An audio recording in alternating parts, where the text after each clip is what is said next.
Bismillah, Assalamualaikum warahmatullahi wabarakatuh. Waalaikumsalam warahmatullahi wabarakatuh. Innal hamdalillah wassalatu wassalamu ala asyrofil mursalin. Alhamdulillah, bersama kami salah satu pembimbing Haji Hidayatullah. Alhamdulillah beliau sudah 10 kali haji. 11 kali. Sudah 11 kali haji dan sudah beberapa kali membimbing jamaah haji.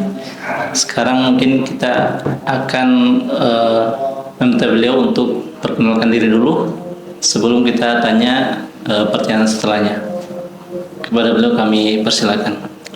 Baik. Assalamualaikum warahmatullahi wabarakatuh. Alhamdulillah.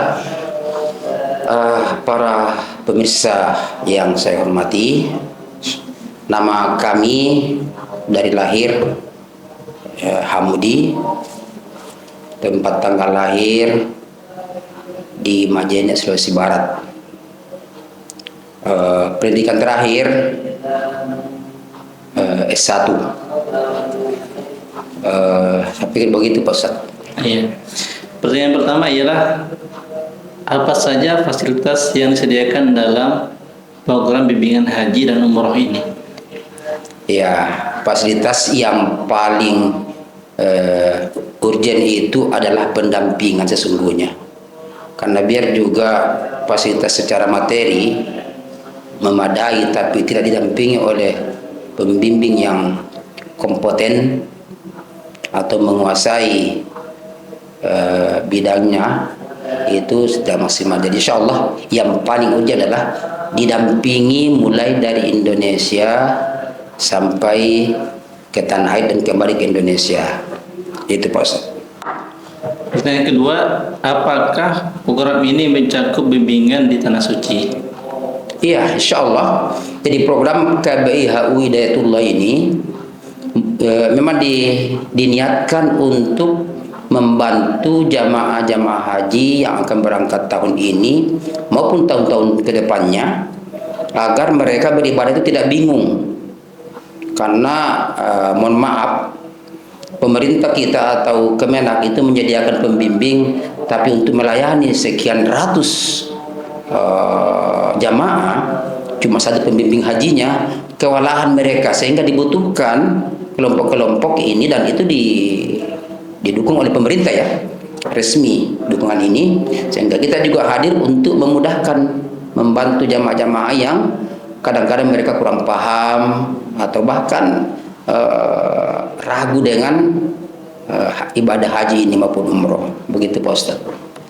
Pertanyaan ketiga, bagaimana metode bimbingan yang diterapkan selama manasik dan pelaksanaan ibadah di Mekah? Insya Allah metodenya kita kan sudah tahu lah bahwa cara kita atau metode ini akan murni berpatokan, berpedoman kepada tentu hukum-hukum syar'i atau buku-buku manasik lah ya. Dan juga sekali lagi bahwa langsung ditemani, didampingi oleh pembimbing. Tidak ada satupun ibadah, apalagi terkait dengan haji terkhusus maupun umroh ya, yang tidak akan didampingi oleh pembimbing. Full didampingi binillah ta'ala ya, mulai nanti bahkan dari Tanah Suci ya, dari Indonesia misalnya kita manasik sampai, kenapa diadakan nanti berkali-kali ini? Berkali-kali itu kan diantaranya untuk agar jamaah tersebut memahami secara ilmu manasik, dan sudah paham teorinya, kadang-kadang di lapangan bingung. Nah, di sini ada datang pembimbing untuk mengajarkan hal itu dan memandu langsung. Insyaallah Ustaz. Pertanyaan selanjutnya, apakah program ini juga menyediakan layanan konsultasi pribadi terkait haji dan umroh? Ya, alhamdulillah memang sudah menjadi program kita di KBHU untuk membuka program konsultasi haji dan umroh. Ya, bukan saja sebelum berangkat, pulang pun dari haji misalnya atau umroh, masih ada hal-hal yang mau ditanyakan, itu kita buka. Karena ini ilmu, kita harus bagi-bagi kepada mereka. Tentu jika ada hal-hal yang kita sendiri belum tahu dasar-dasarnya, kita akan mencoba mencari lewat berbagai media. Bisa langsung bertanya kepada syekh-syekh di yang ada sekarang, maupun dengan kitab-kitab atau buku-buku yang tersedia untuk itu. Ustaz. Setelahnya pertanyaan tentang jadwal dan lokasi. Yang pertama, kapan jadwal manasik haji dilaksanakan? Ya, sebenarnya keinginan kita sesungguhnya adalah lebih duluan, bahkan pingin saya itu cuma tanggal 1 Desember ya, atau tanggal 1 bulan 12. Namun karena ini banyak sekali kesibukan sehingga kita undur ke tanggal 15 biidznillah taala, dan para calon-calon jamaah haji yang mau ikut manasik maupun ikut jadi pendengar persiapan tahun berikutnya ke tahun depan boleh ikut, silakan diramaikan tanggal 15 Desember biidznillah taala. Iya, Ustaz. Setelahnya, di mana lokasi manasik haji dilaksanakan? Kita rencanakan untuk teorinya ya, pembelajarannya secara tekstual gitu ya, kita akan adakan di terutama perdana ini di Karambugis, di aula Karambugis, Karambugis dalam. Nanti di situ kan biasanya kita sekaligus nanti musyawarah dengan jamaah. Kalau ada tempat yang memungkinkan, kita tempati. Itu secara teori. Adapun nanti prakteknya, kan nanti ada praktek. Biasanya itu teorinya 3 kali, baru praktek. Dan insya Allah kita adakan setiap pekan, setiap hari Ahad. Nanti menyusul jadwal-jadwal itu. Itu Ustaz. Berapa lama waktu yang diperlukan untuk mengikuti seluruh bimbingan? Direncanakan pertemuan itu sekitar 11 atau 12 kali ya, atau ya kurang lebih 3 bulan mungkin ya. Di setiap 3 kali teori itu idealnya ada praktek langsung ya, dan tempat prakteknya kita bisa nanti di embarkasi haji ataupun nanti kita adakan di kampus Ummul Qura Gunung Tembak. Bedanya nanti kalau di Ummul Qura itu memang kita bisa setting sedemikian rupa mirip sekali dengan keadaan di Mekah. Kalau di embarkasi haji itu sempit sekali tempatnya sehingga untuk memirip-miripkan itu agak setengah mati. Ya, adapun fasilitas untuk yang dibutuhkan untuk itu kita insya Allah tersedia. Ya, jadi teorinya di Karambugis, nanti prakteknya di kemungkinan nanti di Ummul Qura atau di Gunung Tembak, Kampus Hidatullah, maupun di embarkasi haji. Gitu Pak Ustaz. Pertanyaan setelahnya, apakah tersedia sesi kajian rutin untuk persiapan ibadah? Ya, saya pikir kalau ada di antara jamaah merasa tidak puas mungkin di manasik secara umum begitu, kadang-kadang ada terutama ibu-ibu ini ya yang malu mengungkapkan hal-hal yang pribadi, itu dibuka sesi untuk konsultasi langsung lewat via WA, langsung nelpon misalnya bagaimana kalau begini, saya secara pribadi misalnya perempuan boleh begini dan tidak, silakan. Kalau dalam acara manasik jamaah begitu berjamaah dianggap kurang pede menyampaikan, dan insya Allah terbuka, insya Allah begitu. Apakah jadwal umroh dapat disesuaikan dengan kebutuhan calon jamaah? Ya, untuk umrohnya karena ini segera juga kita akan mengadakan layanan umroh, sangat memungkinkan untuk menyesuaikan keinginan jamaah, walaupun nanti kita upayakan kumpul itu jamaah yang bersama-sama keinginannya. Karena kalau masing-masing 1 orang atau 5 orang misalnya masing-masing beda harinya, ya tentu kita upayakan agar bisa bersama sehingga pemberangkatan tidak ya enaklah kalau ada yang damping. Kalau satu-satu didampingi, wah 5 orang misalnya 5 pendampingnya, wah caranya agak sulit. Tapi jika mencukupi jumlah tertentu, mau berangkat di tanggal sekian di bulan sekian, selama juga pihak pemerintah Arab Saudi masih membuka misalnya pelayanan umroh tersebut, maka memungkinkan sekali untuk itu. Setelahnya pertanyaan tentang biaya dan pendaftaran. Yang pertama ialah berapa biaya bimbingan haji dan umroh? Untuk biaya yang bisa ini adalah biaya haji ya. Kalau umroh itu sekitar 25,5 umroh direncanakannya sekitar 25,5, dan ini kenapa tidak seperti yang lain-lain 28. Kita bukan sengaja kasih murah-murah supaya memang bisa semurah itu karena ada jalur-jalur yang bisa kita dimurahkan, ya. Tentu sih kalau masalah murah dan mahal ini juga tidak bisa diukur persisnya, karena kalau biayanya untuk umroh ya, kalau haji ya, untuk haji ini nanti kita tentukan menyusul nanti ya, nanti dalam manasik kan begini, ketika jamaah itu full satu rombongan, maka tentu biaya itu sedikit bisa agak-agak ya berkompromi lah sedikit ya. Tapi kalau jumlahnya minimal, misalnya saya akan ikut mendampingi tahun ini saya sesuai dengan melihat pembiayaannya. Kalau mencapai jumlah 25 paling sedikit jamaah. Kalau kurang dari itu agak berat, karena saya kan berangkatnya membimbing, otomatis jamaah yang membiayai saya, bukan saya. Kalau saya biaya sendiri tidak. Jadi saya itu mendaftar 2009, itu bukan uang saya pakai, itu pakai uang KBIH.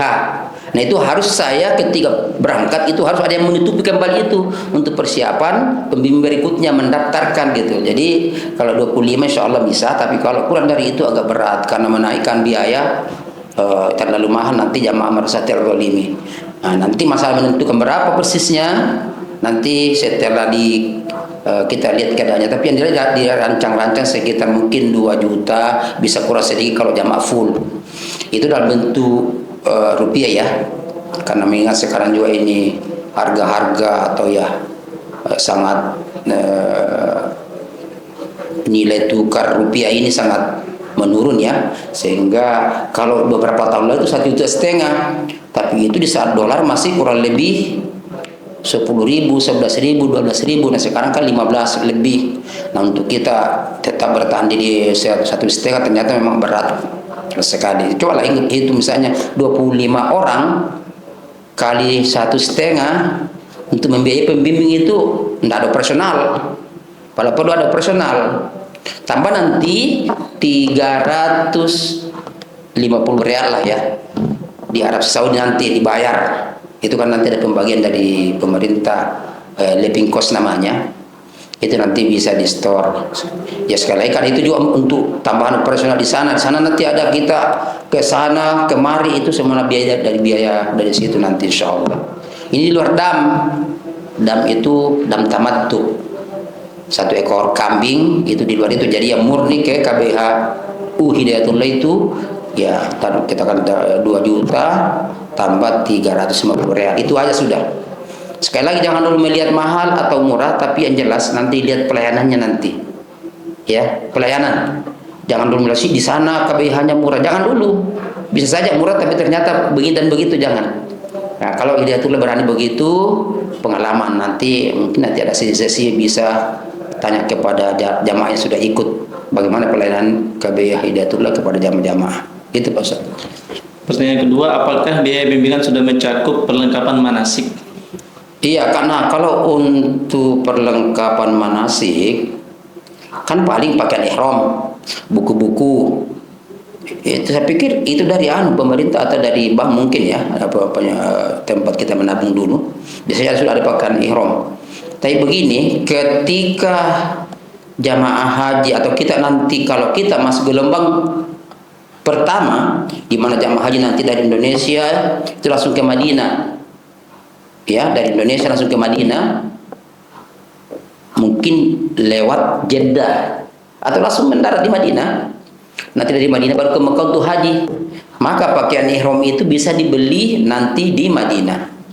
Ya, kenapa saya katakan begitu? Karena kadang-kadang yang dibagi oleh pemerintah dan kemana lewat mungkin bank yang di tempat menabung itu, kadang-kadang kualitasnya sedikit tipis. Sementara di sana murah saja, yang tebal-tebal yang bagus sekali itu murah saja. Ya, nanti sana baru membeli juga boleh aja. Nah, tapi itu bukan KBH yang belikan, beli sendiri nanti, karena mungkin juga ada yang merasa cukup ya apa yang diberikan oleh pemerintah gitu. Dan biasanya juga ada batik seragam dan seterusnya. bagaimana cara mendaftar program ini? Ya, untuk ikut di KBIH Hidayatullah, KBIH dulu, kenapa kan? Dulu KBIH nggak ada U-nya, ya, masuk sudah umroh. Pertama, memang Bapak, Ibu atau calon-calon jamaah ini sudah dipastikan secara administrasi oleh pemerintah atau Kemenak bahwa tahun ini akan berangkat. Itu yang pertama. Maksudnya kan jamaah ini bukan ONA plus ya, KBIH ini bukan ONA plus, jamaah reguler saja yang kemudian dikoordinir untuk dibimbing khusus, dilayani khusus oleh KBIH. Karena kalau ikut, bukan berarti kalau ikut pemerintah Kemenak saja misalnya begitu tidak terlayani, tapi pengalaman bahwa Kemenak kewalahan kalau tidak ada bimbingan-bimbingan seperti ini. Bayangkan misalnya 300 orang semuanya tidak ada membantu mendampingi. Saya berani sedikit menjamin bahwa akan banyak orang kecewa. Nah, dengan adanya kita ini datang untuk meringankan itu. Jadi pertama tadi harus sudah terdaftar sebagai calon jamaah haji yang keberangkatan tahun ini. Dibuktikan dengan apa? Nanti ada keluar nomor porsinya dari pemerintah. Oh, ibu, bapak, insya Allah akan berangkat tahun ini. Nah, itu baru boleh terima. Itu yang pertama. Yang kedua, tentu nanti membayar anunya ya, kosnya ikut ke KBIH itu ya, karena kita perlu sudah dari Indonesia sudah perlu biaya. Ya, biasanya teman nasi, di sana kan nasi itu nanti ada snack ya, kita bikin itu ya. Itu minta tolong nanti jemaah haji, walaupun belum bisa misalnya melunasi, ya bagaimana caranya lah, upayakan lunas sebelum berangkat. Itu tadi yang 2 juta itu ya. Nah, ada pun yang tadi 350 rial itu nanti di Arab Saudi. Ya gitu aja. Dan setelahnya, apakah tersedia opsi cicilan atau pembayaran bertahap untuk program ini? Saya pikir sih ini kan KBIH ini juga bukan milik pribadi kita ya, ini milik Yayasan Hidayatullah. Jadi ini kita KBIH ini dipantau langsung oleh Yayasan Hidayatullah. Bukan saja di Balikpapan ini, tapi bahkan ke Jakarta ya dipantau. Jadi atas nama Hidayatullah kita ini bekerja ini, tidak boleh main-main ya. Sehingga tidak usah khawatir, apapun yang dibutuhkan atau apapun yang kita lakukan, insya Allah kita tidak mungkin berani dan mau macam-macam gitu. Dan setelahnya, apakah ada batasan usia atau persyaratan khusus untuk mengikuti program ini? Batasan sebenarnya memang ada KBIH itu yang memang tidak menerima kalau umur sudah sekian. Kalau kita di KBIH dari dulu tidak menolak. Bisa saja mungkin orang itu sakit-sakitan, bahkan sudah tua, tapi kami justru, ya Allah, mudahkanlah urusan kami karena kami membawa orang tua. Biar semuanya orangnya sehat-sehat, kuat-kuat, tapi Allah tidak mempermudah karena merasa wah hebat kita ini, karena kita belum tentu. Justru bisa saja di sana ada orang lemah, berdoa dikabulkan sehingga kita di KBIH Hidayatullah tidak membatasi umur, silakan saja. Cuman gini, kalau orang itu membutuhkan perhatian khusus, ya tentu kita minta dia menyediakan biaya-biaya atau dana untuk membiayai. Misalnya gini, begitu nanti tawaf dia tidak mampu, dia harus pakai apa sekarang itu motor roda itu ya, kursi roda ya, yang sudah pakai mesin sekarang ada atau didampingi. Nah, itu dibayar sendiri, bukan dari KBIH kita, jadi biaya sendiri. Silakan aja. Nanti sa'i begitu juga itu dibayar semua. Silakan ikut di KBIH Hidayatullah. Nanti ke Arafah kalau ke Arafah misalnya, yang penting nanti bawa roda misalnya, yang membutuhkan roda, nanti kita bisa bantu dorong lah. Tapi yang jelas itu saja, kita tidak akan menolak orang gara-gara misalnya umurnya sekian dan sekian, tidak. Yang penting itu persyaratannya bahwa harus mempersiapkan dana untuk membiayai kegiatannya atau pelayanannya dia, karena dia mendapat pelayanan khusus. Tawaf kan kita kan ramai-ramai, yang sehat misalnya, yang sakit mungkin nanti aja, nanti dampingi khusus, tapi dibiayai oleh pakai roda-roda itu nanti, ya, nah gitu.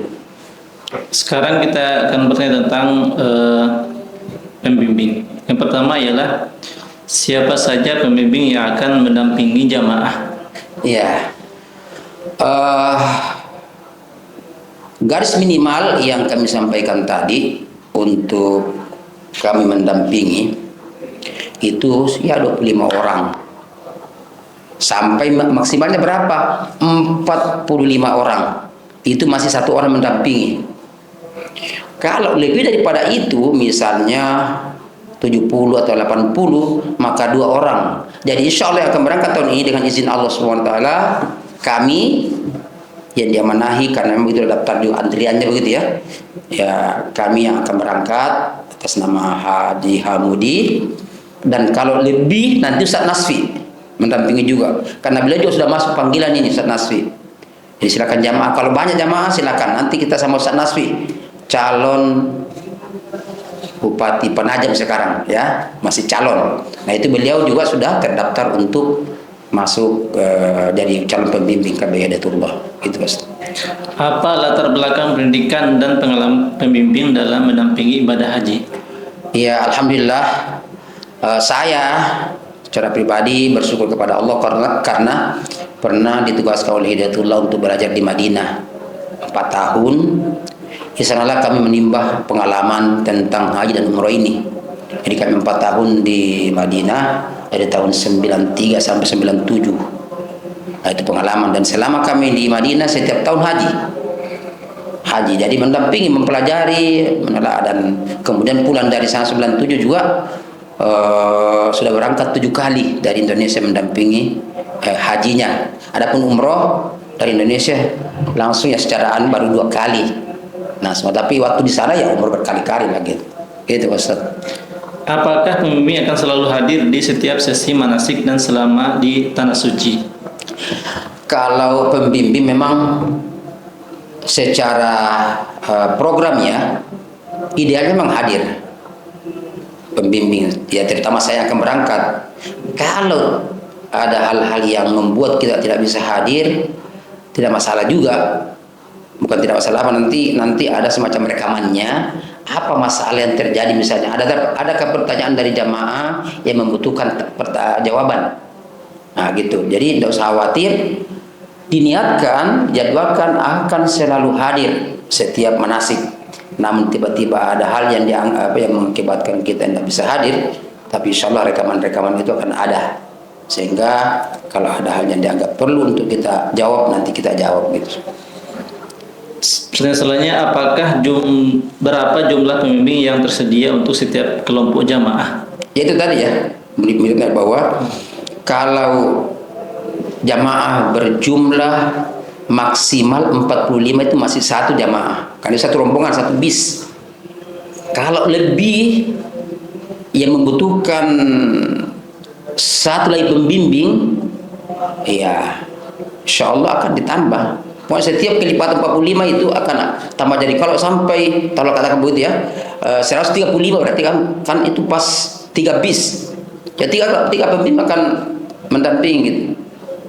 Jadi begitu, setiap 45 orang akan ada pembimbing, dan kita insya Allah yang ikut pembimbing ini rata-rata semua tamatan Timur Tengah, Jamiah Islamiyah. Saya dari Jamiah Islamiyah, Ustaz Nasfi dari Jamiah Islamiyah, Ustaz Dr. Nasirul Haq juga Jamiah Islamiyah, Ustaz Ayul dari Al-Azhar Mesir, ya, dan lain-lainnya, semua LC yang kita pasang, ya, orang-orang pengalaman lah begitu, insyaallah.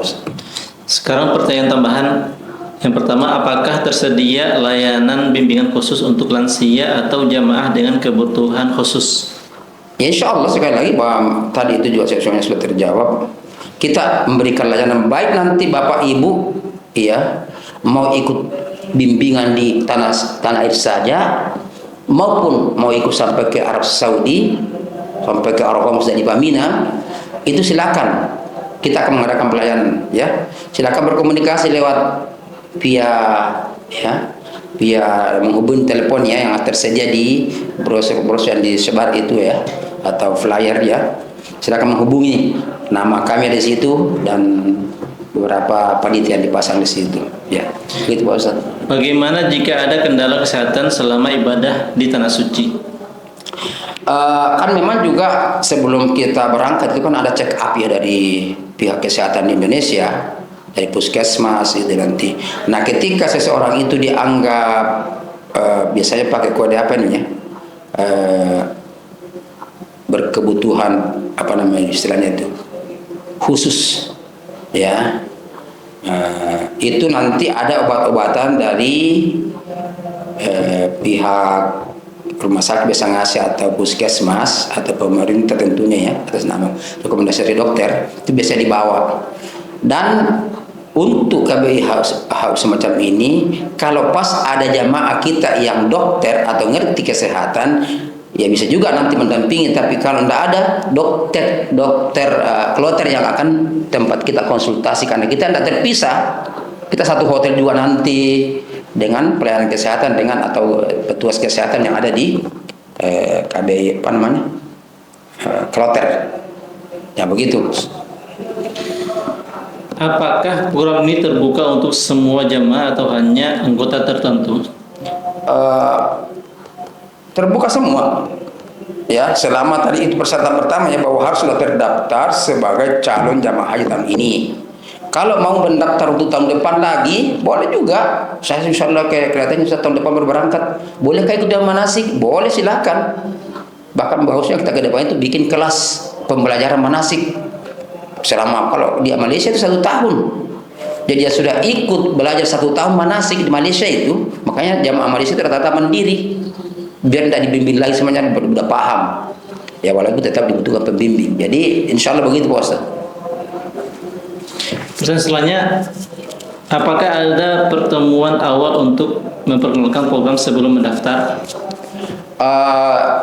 Saya pikir jamaah atau bapak ibu sekalian yang mau berangkat, datang aja ke Rambus nanti pada tanggal 15 Desember, baik ya sudah mendaftar maupun direncanakan mendaftar ataupun masih mau lihat-lihat, ya, termasuk nanti mungkin tahun berapa akan berangkat, datangnya ada di sana melihat-lihat, memperkenalkan diri nanti ke panitia. Silakan boleh, ya, gitu Pak Ustadz ya. Pertanyaan selanjutnya, bagaimana memastikan ibadah sesuai dengan tuntutan syariah Islam? Iya, kita sangat konsen ya di bidang ini, masalah itu, bahwa kita harus memastikan seluruh prosesi perjalanan manasik ibadah haji kita maupun nanti umrohnya itu semua atas panduan kitab-kitab yang sudah masyhur, kitab-kitab yang dicetak oleh pemerintah sendiri, buku manasik, ya, itu kan sebenarnya cukup lengkap juga itu, ya, maupun kitab-kitab yang dicetak oleh pemerintah Arab Saudi, kita padukan itu. Jadi semua akan tidak mengarang-ngarang, membuat-buat manasik. Oh bahaya kalau sekali kita membuat-buat, harus jelas gitu panduannya itu. Gitu Bos. Sekarang pertanyaan terakhir, apa pengalaman yang paling berkesan ketika membimbing ibadah haji di Mekah? Pengalaman yang sebenarnya banyak sekali ya. Kalau pengalaman saya bahwa betapa dibutuhkannya pendampingan kepada jamaah secara umum. Kasihan mereka tiba di Mekah kayak anak ayam kehilangan induk. Ya, ini berkesan sekali karena kita datang di saat mereka butuh atau kita berada di samping mereka di saat memang sangat dibutuhkan.